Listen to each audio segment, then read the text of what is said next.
আসসালামু আলাইকুম রহমতুল্লাহি ওবরকাতুহু। সম্মানিত দর্শক, বাংলাদেশের রাজনীতিতে ভারতের আধিপত্য নতুন কিছু নয়।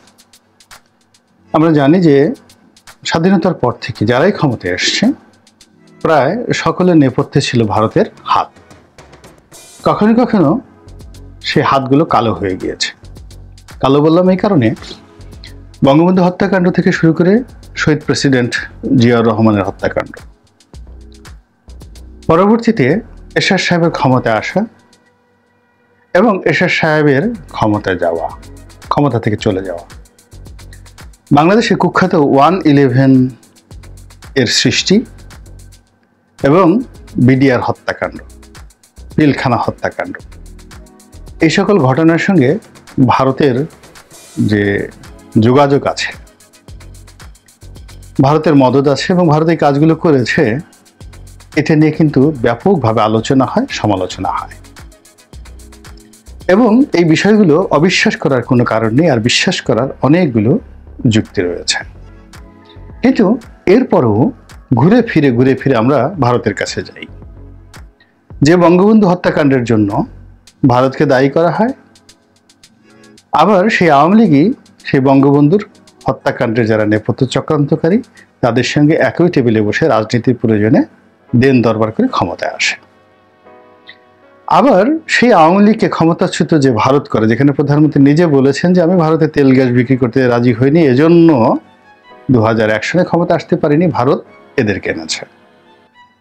আবার দেখা গেল যে ঘুরে ফিরে সেই ভারতের পিছনে ঘুরে সেই প্রণব মুখার্জির মাধ্যমে কিভাবে 2008 সনের যে নবম সংসদ নির্বাচনে আওয়ামী লীগ ক্ষমতায় এলো, এটি প্রণব বাবুর বইতে আমরা দেখেছি।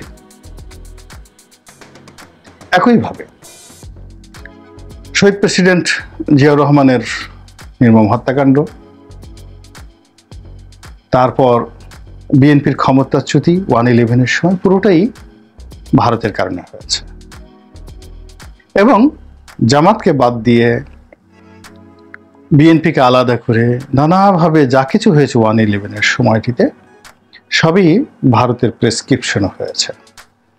কিন্তু এত কিছুর পরেও বিএনপি নামক যে দলটি, এই দলটি ভারতের বিরুদ্ধে রুখে দাঁড়াতে পারেনি, ভারত বিরোধিতা শুরু করতে পারেনি, বরং ভারতকে রাজি খুশি করেই তাদেরকে ক্ষমতায় আসতে হবে এবং ক্ষমতায় থাকতে হবে। এই ব্যাপারে বিএনপির বেশিরভাগ নেতাই তাদের যে সুর নরম রাখেন।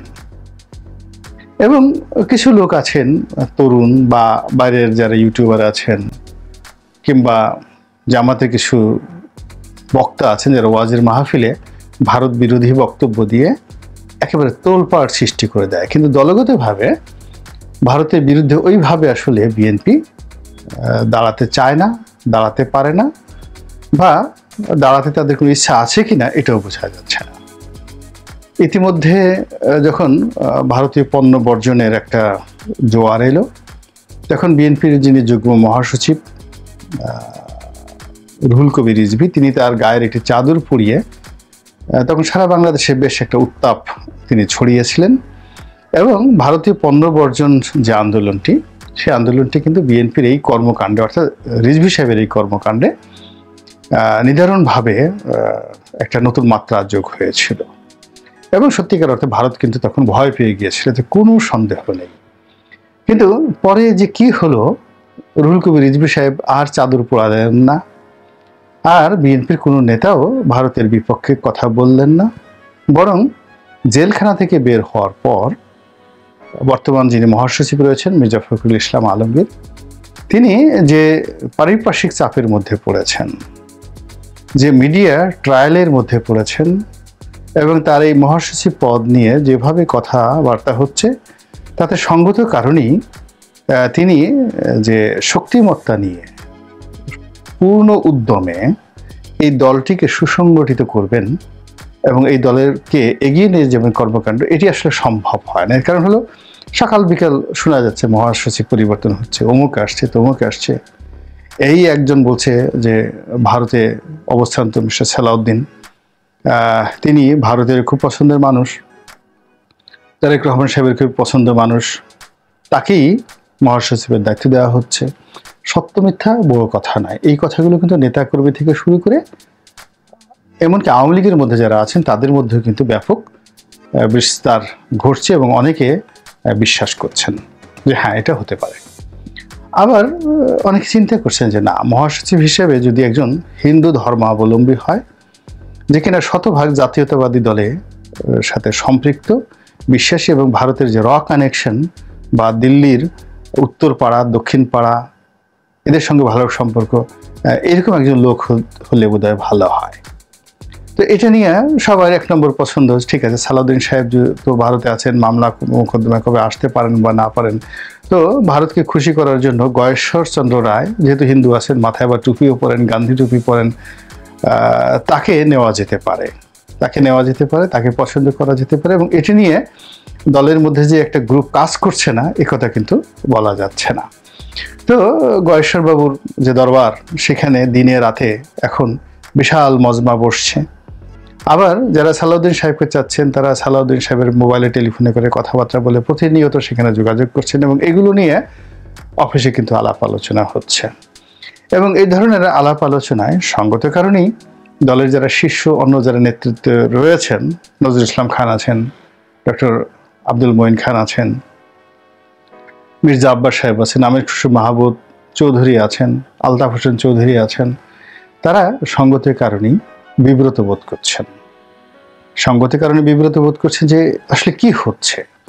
আবার এদিকে যারা সাধারণত পল্টনের যে পার্টি অফিসে খুব বেশি যাতায়াত করেন, তারা অনেকে হয়তো বলছেন যে না ঠিক আছে, রুহুল কবির রিজভী হলেই বা ক্ষতি কি।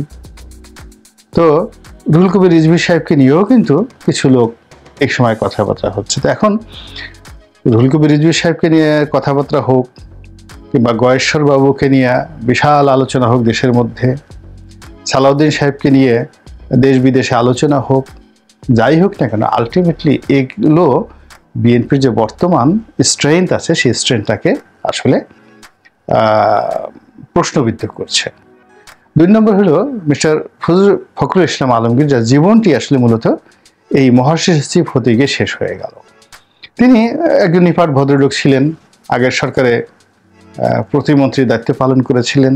মূলত ঠাকুরগাঁও পৌরসভার মেয়র থেকে তিনি এই কেন্দ্রীয় রাজনীতিতে এসেছিলেন এবং বলতে গেলে তাকে ইউনিক উপায়ে দল সিলেকশন করেছিল এবং তিনি এ যাবৎকালে একজন পরিমার্জিত, জনপ্রিয় এবং ভদ্র লোক হিসেবে সর্বমহলে প্রশংসিত।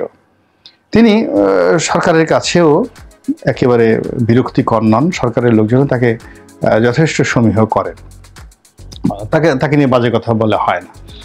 তারপর দলের মধ্যে তার এরকম কোনো আলাদা কোনো ক্যাডার নেই।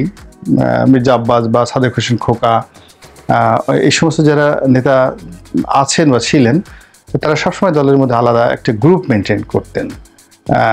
এখনও অনেকে আছেন, যুব দলে আছেন বা মূল দলে আছেন, যারা সবসময় 100, 150, 200 নেতাকর্মী নিয়ে দলের কেন্দ্রীয় কার্যালয়ে আসেন এবং তাদের নিজস্ব একটা ক্যাডার বাহিনী থাকে। তো সেই দিক থেকে মির্জা ফখরুল সাহেব কিন্তু মশারির মধ্যে আলাদা কোনো মশারি খাটানোর চেষ্টা করেননি। তিনি পুরো দলটাকেই নিজের মতো করে তিনি রক্ষা করার চেষ্টা করছেন এবং এই দলের মধ্যে রুহুল কবির রিজভী সাহেবের সঙ্গে বোধহয় তার সম্পর্কটা ভালো না, এটা দাকুমরার সম্পর্ক, কিন্তু এটি সংঘাতপূর্ণ নয়, অভদ্রচিত নয়, এটি সাইকোলজিক্যাল। রুহুল কবির রিজভী সাহেব ভদ্রলোক মানুষ, তারপরে মির্জা ফখরুল ইসলাম আলমগীর সাহেব ভদ্রলোক মানুষ, ফলে তাদের মধ্যে যে স্নায়বিক বিরোধিতা রয়েছে এটি টের পাওয়া যায় পাশাপাশি বসলে, কিংবা এটি টের পাওয়া যায় যখন শহীদ প্রেসিডেন্ট জিয়াউর রহমানের মাজারে কোনো পুষ্পার্ঘ্য অর্পণ করতে যাওয়া হয় এবং সেখানে মিডিয়া যখন আসে, তখন মিডিয়া যখন মির্জা ফখরুলের দিকে তাদের যে মাইকগুলো তুলে ধরে, তখন কেউ যদি